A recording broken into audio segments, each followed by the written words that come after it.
Hello everyone and welcome to this beginner tutorial video. We're going to be taking a look at how to build a basic car or truck. So this is not using the modular engine because I believe you have to start from the basics, which is using the pre-made engines, and then work your way up into something more advanced such as the modulars. So just like the boat we made, which was a basic boat using a pre-made engine, we're going to make a car using a pre-made engine. So follow along. Now what you see here is actually the first car that I made in Stormworks. So not bad, I do like the shape and I would one day revisit trying to make a better version. But at the time I made this, I thought I'd made gold. I was amazed and impressed and so happy. So let's see if I could teach you guys how to make something like this if you don't already know. If you know, follow along, or don't. You know, this video is intended for people that are just beginning Stormworks and wanting to learn. As always, we're going to start with nothing in our workshop or workbench.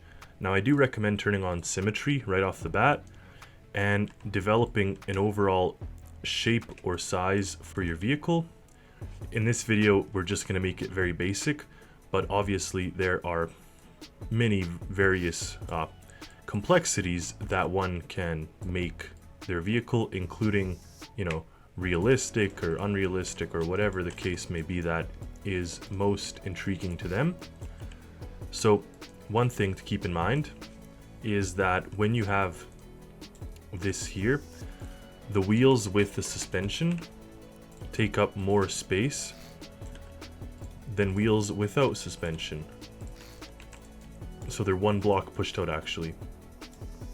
So in the case of what we're doing, we're just going to use the ones with suspension. There you have it. And note that what I just did now will work for the rear, it's fine, but for the front, you're actually better off putting them individually and not with symmetry, because if you don't use symmetry, if you do use symmetry, they're gonna turn in opposite directions. They're gonna be opposite. Whereas in this case, if you look at the arrows, they're in the same direction. Okay, the positives in the same direction and the negatives in the same direction. Okay, now how wheels work is the same as the propellers. So we have here RPS input. So let's go ahead and put ourselves pipes. I'm just going to use standard pipes for the reason that you'll actually see exactly what's going into this. Okay, and you connect this, right? So quite simply now, your drive shaft, it's an all-wheel drive car with your drive shaft being attached. Now I'm going to go ahead and put a seat with the steering wheel, and I'll put it right here just as we're doing just a simple tutorial here. So it's not really needed to be something crazy, but if you're wanting to make it crazy, you know, feel free. So here we have it. We have our passenger seat and driver's seat, and the drive shaft is there. So generally you have the engine in the front, so we can search up the simple small engine. Now I found this is not the best position for it when you're doing a car, because the RPS is coming out of the top. So what I always do is actually rotate the whole thing over and put it like this, with the exception that when you put it like this, now the RPS is coming here, so you have no space for your drive clutch and gears and stuff. So that's not actually the best way. So this will take some trial and error and finessing to see exactly what it is your vehicle needs. But for our case, let's just do it like this. It doesn't really matter. It doesn't have to be too beautiful or beautiful at all. All right, so as we talked about in the ship video, you have your coolant lines, and we're just gonna make them come out here and attach them to a radiator. It could be a regular radiator or it could be an electric one. We're just gonna go ahead and use a simple one here. Now you can see that this is terrible for the design. A simple way to make it look instantly nicer is at the expense of your wheels. You'd probably put the engine a little lower, or this could be a truck and you could build this in. But anyway, like I said, we're not going to focus on that. We have our exhaust. We're just going to go ahead and put an exhaust right there. And we have here fuel. So for the fuel line, I'm actually going to put it down here.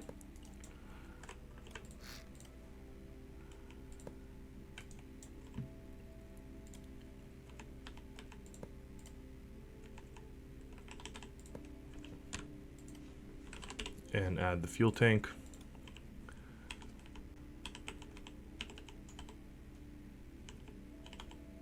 Make sure it's properly attached. There we go. So fuel is in. Now this would be a terrible shape for a vehicle. You have no space for a dashboard, but again, we're not going to focus on that right now. We're going to focus on learning something from this. So again, the fuel tank can be there, it's fine. And now here we have our RPS, and here we have air. So air can be the same thing. You obviously would probably want to have your exhaust most likely sticking out somewhere out of the rear, so you'd, you know, pipe it in and all that good stuff. But we're not going to worry too much about that right now. Again, I'd rather have a more basic system. So let's just use this exhaust, and remember the catalytic converter as well, so you'll get less smoke from your engine. And just make sure that this is on the out parameter, and then you can put your exhaust just like that. Okay, you have the air intake. There's several air intakes, including there's ones that collect more air as you go faster and stuff like that, ram air. But like this intake, there's ram air, and then there's just the air filter. We'll just go ahead and use a simple air filter for now.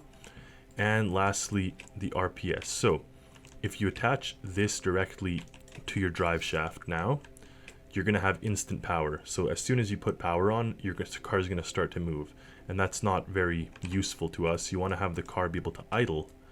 So I'm going to get rid of the passenger seat here and just put all the components visible out here for you to see. Now ideally you'd put this all underneath your vehicle so it's not, you know, in the passenger seat, but we're going to go ahead and put it here. So first things first, with the pipe, when you're using a basic motor like this, it doesn't produce any electricity. So you want to put a generator, and that's going to be, or that's going to charge up your battery for your car and all that stuff as you're driving. So that's the first thing you do, and that can always have power. That doesn't have to be behind a clutch. And now next, we're actually going to put the clutch. So we have the clutch system, and then with the clutch in place now, you can put your gears. So you can go ahead and add gears just like that.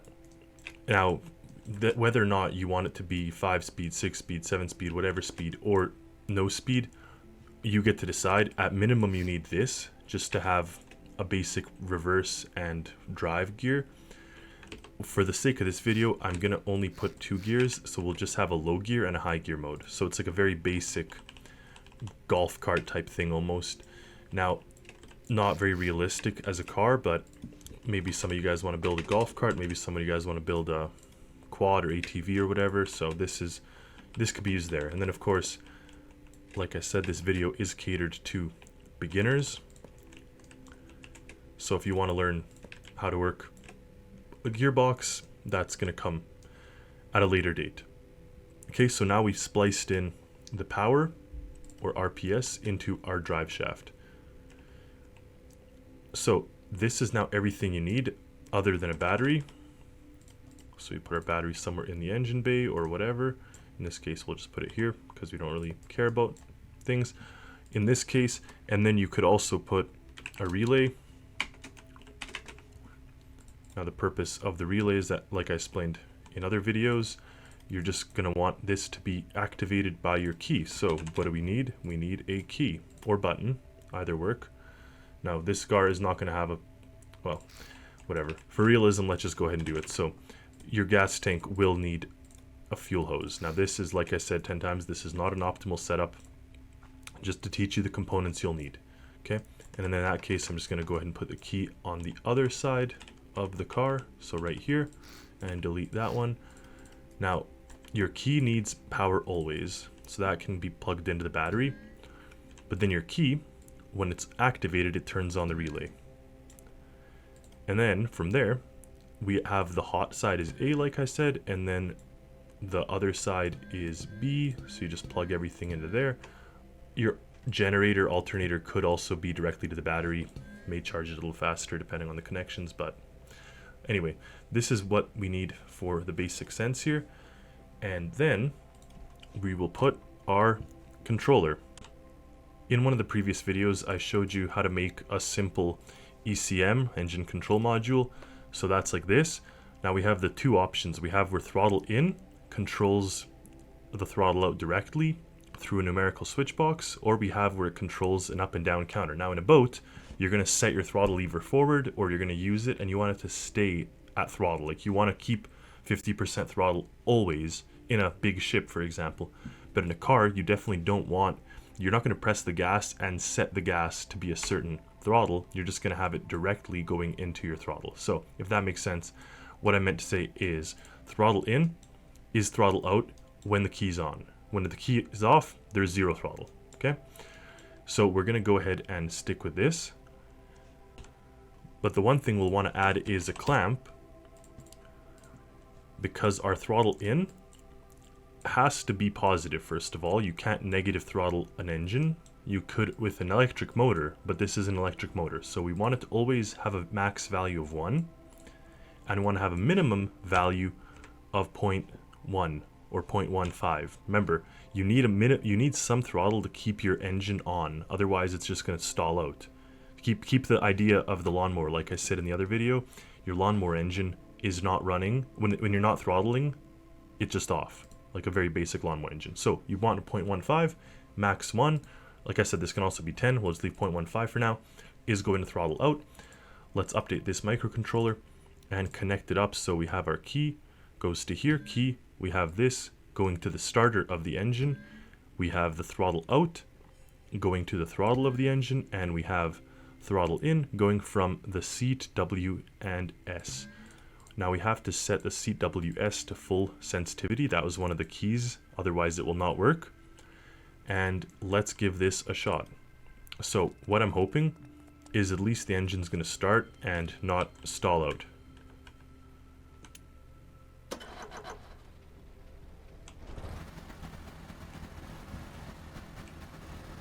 And you can see the RPS, and you could see the throttle that it's having currently on the engine is actually causing it to redline. So we have too much throttle going through it. So we could even reduce this to something like 0.08. Let's try.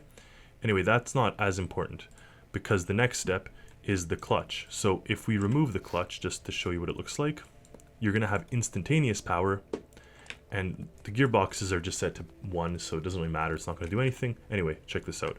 You turn this on, instant power.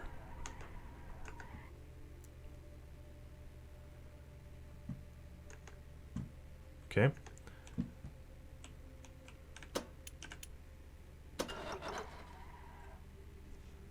Now we stalled out, and the reason we probably stalled out is because we're putting too much pressure on the system.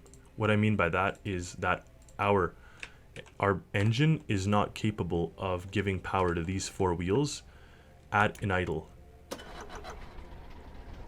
So take a look. Just by changing the gearing, we have it now. So now we're redlining again, but we're going off. So what I did is I just changed this gearbox to be like I really down-tuned the gears, and now you can actually drive or go. Now we are kind of steering off to one side and all that stuff. So next thing that we should have done earlier is actually the A and D should go to the steering, and it's your call what you set your sensitivity to. We could try 20, and then we have, so now we have a pretty much a working car minus the clutch. Clutch being the fact that the engine, as soon as you have power, you're off. So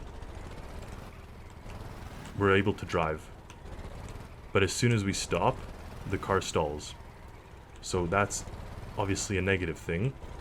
There's no clutch system, and also our wheels turn way too much. That's never needed to have the wheels turning that much. So let's go back to here, and simply we put a clamp.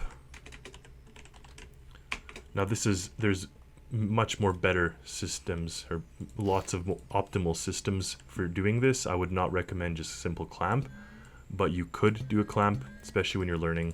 So in this case, we'll set a value of -0.5, and positive 0.5. This way we're just not going to see the crazy steering, but we need a clutch. So back to the clutch topic, we need a clutch. And what are we going to do with our clutch? So with that in mind, we need to plug it back into the electric. So back into the relay. Now the next controller you need is a centrifugal clutch, or just the clutch, that is going to use a system that will enable it as the RPS increases.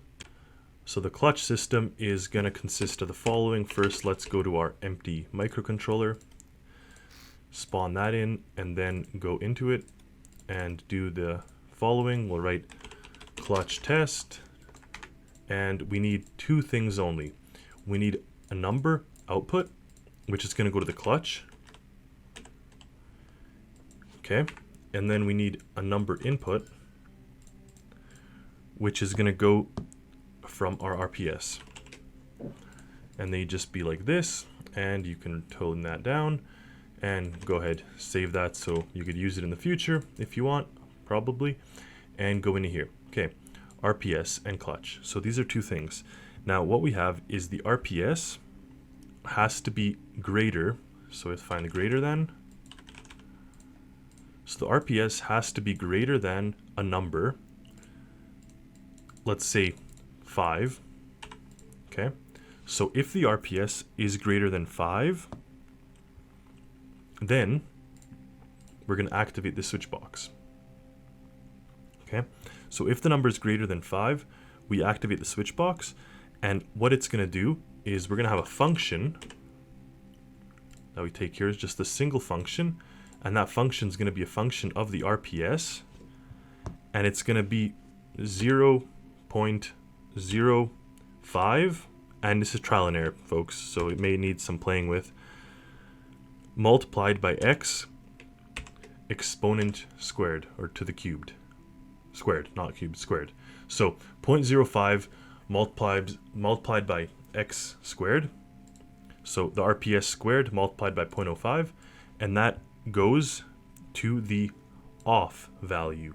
So it goes off, and then when the clutch is, when the RPS is higher than this, we can just throw on a full clutch. So we go back to our constant number, and you could just have it as 1. So it's no longer fluctuating. You're going to have just a purely on clutch if your RPS is greater than 5 RPS.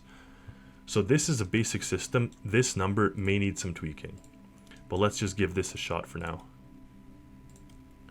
So we'll connect the clutch to the clutch, and we'll connect the RPS to the RPS. Next thing we may want to do, well, the ratio wasn't too good, but so be it. We could even down tune it some more, but I'd leave it as it is. This would be our negative, and that's reverse. But we're not going to worry about that right now. Let's just try to operate this vehicle and see what happens.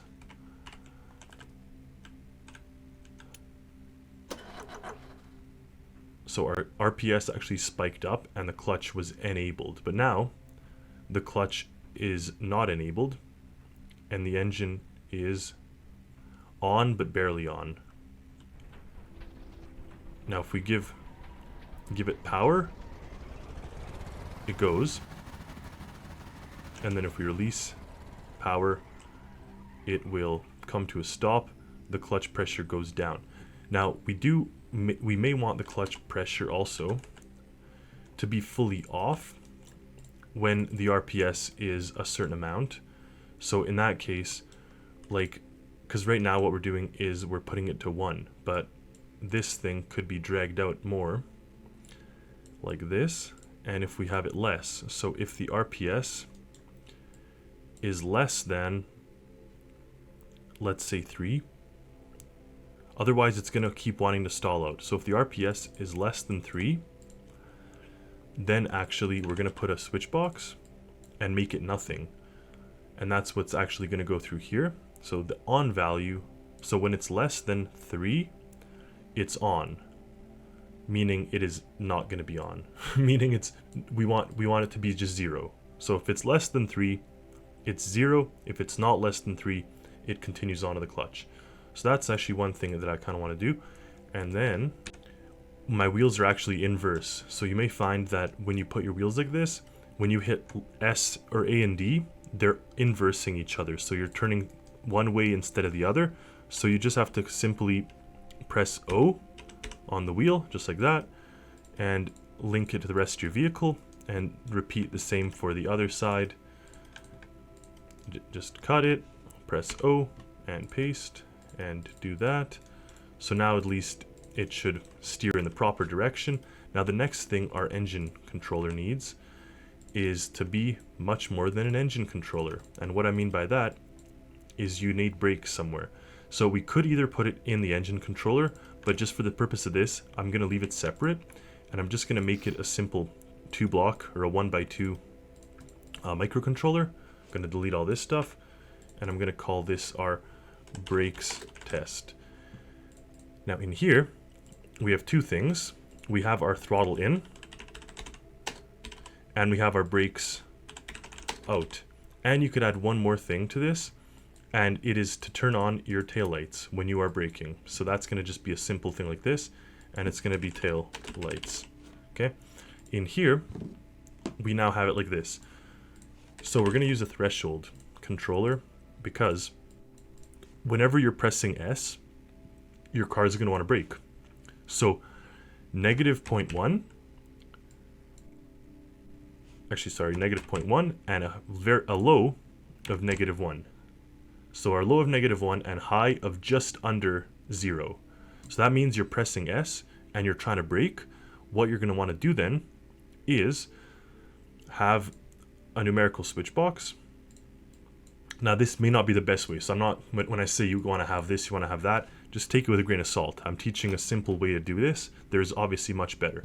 Anyway, when you're pressing throttle in and it's negative, you're going to use a switch box. So our off value 0, obviously you're not braking. Our on value is going to be something small, because if you put 1, it is going to brake very fast. So I would recommend almost maybe 0.2. So let's start with 0.2, and that's going to brakes out. And the last thing we want to do is taillights are actually going to have to be an output. And once you are in this throttle range, you just want your taillights on. So quite simply, when you're holding down S, your taillights or brake lights are going to be on.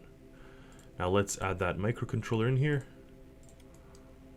Hopefully didn't remove anything. And what I'm going to do is go ahead and put just a actual light, just like that, with the electricity connected to it. And I'm going to connect that to our taillights, and of course have to make it red. Okay, then throttle in goes from the seat, so our WS function, and then brakes out goes to all of our variable brakes. Another thing that's important probably is to have a handbrake. So in that case, you want a toggle button, probably in the center console or somewhere like that. In our case, we're just going to have to work with less beautiful things, and we're going to put that on this, and that's just going to make it constantly brake, and add obviously power. To this one, you probably just want it to be constantly have power, so we'll put it on the A path, and let's try it out. Okay, so now we'll sit in the seat, start our car. Now again, it jumps forward a bit, and then it just does this. As we give it power, the RPSs are kind of bouncing up and down, so our clutch isn't too good right now. But when we brake, it stops. So at least now, I'm holding down S, it turns on the brake lights, and the brakes are actually being applied, so you can fully stop it. Remember how I said the clutch has to be kind of played with a little bit? So let's go back into our clutch and let's try something drastically different. So in this function, instead of 0.05, I'm just going to put 0.005 and give that a shot. And then we're going to move the car closer to us. This is something that should have been done right away, so we don't have to run all the way across the field or across the hangar. And there. So turn the car on. So now we see that the RPS is now maxed out, it's at 20, but you're going. So now what you need to have is a controller that either applies your gearbox, or you have a button that turns on, call it a high gear. But in order to do a high gear, we have to actually turn this one around like that and have it applied this way. And I'm just going to put a button up here, no care for beauty at this point. Turn that gearbox on, and in this gear we're going to keep it 1 to 1, and then in the on position, instead of negative, so it's not going to be our negative, we're going to actually go to maybe 3 to 2. And we do need a reverse gear somewhere, so I'm just going to go ahead and put a reverse gear here, call it -1. And all these things need power, so from our relay there, that button has power. And I'm going to go ahead and make hotkey 1 be the gearbox for reverse. And it's always a good idea in that case to have an indicator if you're going to go that path, at least so you know you've turned on your negative gear. We'll call this reverse, and we'll call this high gear. Now let's give that a shot. Obviously you can do all sorts of fun stuff. You could add headlights that are turned on by your hotkeys. You can add, you know, you make a whole car, but that's not why we're here. We're here just to learn the basics as it is. Okay, turn on the car, drive. So as you can see, once the RPMs start to go to hit 20, look at that, we gained that much more speed. So now we, just by switching the gears, we've got a boost to speed. Now what you'd have a sequence of gears. You'd have maybe 3 or 4 gears that you can add and make sure that they switch. See, and also we were going so slow because we were almost stalling out as we were turning. So that's the thing about a manual car. Now we're in high gear because we're going fast, but if we want to turn, you put it in low gear and then you can turn. And even still the wheels are kind of skidding out, but that's not important. Anyway, well, it is important, but not for this test. If we hit 1, we're in reverse. And check it out, we're going in reverse. So same thing applies, we're able to now go in reverse, and if you press brakes, you stop. Now I always like using the W key or the up arrow or whatever to go in reverse, more than when you hold S, your car inevitably starts to go in reverse. Like, I prefer the simulator approach more than, call it a Grand Theft Auto approach or arcade approach, where you can just keep pressing S, S, S, S, and all of a sudden you go in reverse. So I like to be able to hold S and your car is braking and stopping.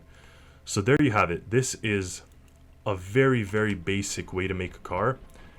Absolutely not the best way. Not even close to the best way. Lots of issues. But you can actually make a car that works and drives and pulls a trailer or does whatever, and you learn from here. Because like I said, the starting point is you do something like this, and then you see, okay, why am I skidding? What can I do to stop the skidding? In this case, it may be that the wheels themselves are set to all around. You may need high speed.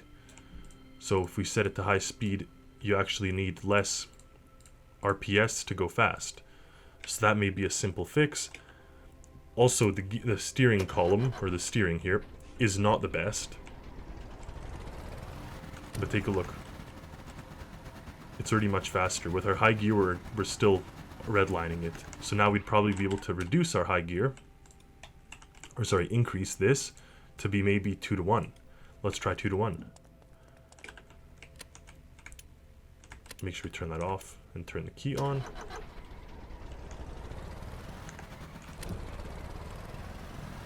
There we go. So now we're actually going much faster. And then you brake and you come to a stop. So, very simple car. Very, very simple car, but hopefully it teaches you some of the basics that you could then apply to making a more complicated car, a more complex car, and a better working car. So, hope you guys enjoyed the video. Stay tuned for more. There's going to be more in my beginner series. There's going to be more build. There's going to be all sorts of stuff. So, stay tuned for all that. And as always, happy Stormworksing, everyone.